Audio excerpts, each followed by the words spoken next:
زموږ ستاسو په دین کې ځینې شیان دا رقم ته دي چې هغه موږ و پلارو نیکه ته سپارلي دي.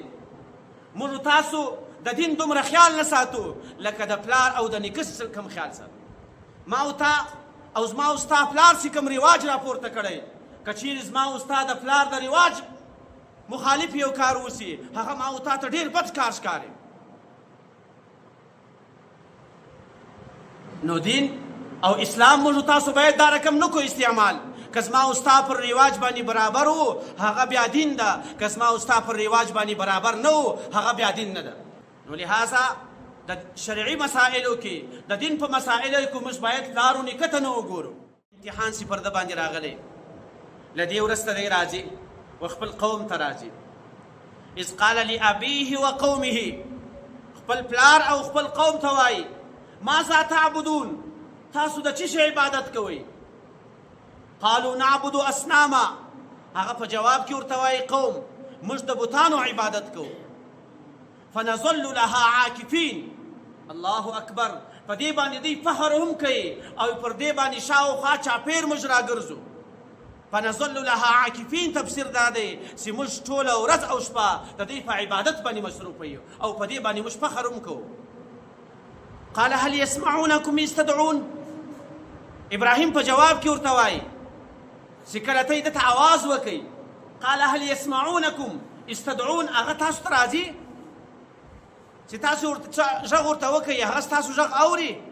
او ينفعونكم او يضرون، آیا دغه بوتان و تاسو ته څه تاوان در رسوي؟ آیا و تاسو ته څه نفع در رسوي؟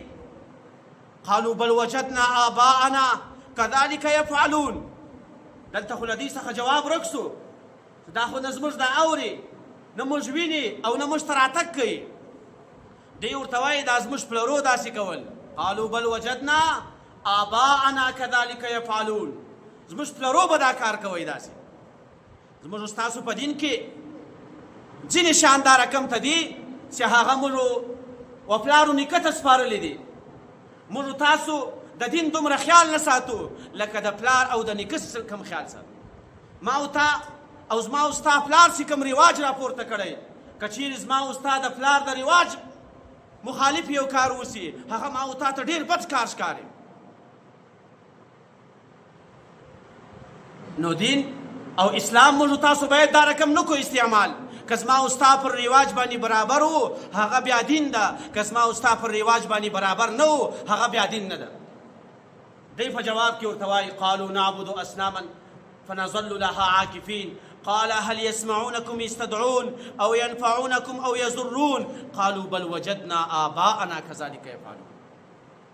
دا زموږ پلرو دا رقم ته کول، زموږ پلرو بت پرستی کوله، موږ به بت پرستی کوو. نو لہذا د شرعي مسائلو کې د دین په مسائلو کې موږ باید پلارو نیکه ته نه وګورو، موږ د الله رسول حکم ته وګورو، موږ قرآن کریم ته وګورو. له دین څخه موږ تاسو باید رواج نه کو جوړ. قال افرأيتم ما كنتم تعبدون انتم وآباؤكم الاقدمون فانهم عدو لي الا رب العالمين. ابراهیم ورته وایي چې زه به د هغو کسانو دشمن جوړېږم د کومو کسانو چې تاسو عبادت کوئ او ستاسو پلرو او نیکو چې د کوم چا عبادت کوئ. الا رب العالمین، مگر د خپل پروردگار تعبیدار به ځان جوړو. الذي خلقني فهو يهدين، هغه ذات چې زه پیدا کړی او ما ته لارښوونه کړې ده. نو دویم امتحان پر ده باندې د خپل قوم رالی. د قوم په امتحان کې هم الله تعالی دی کامیاب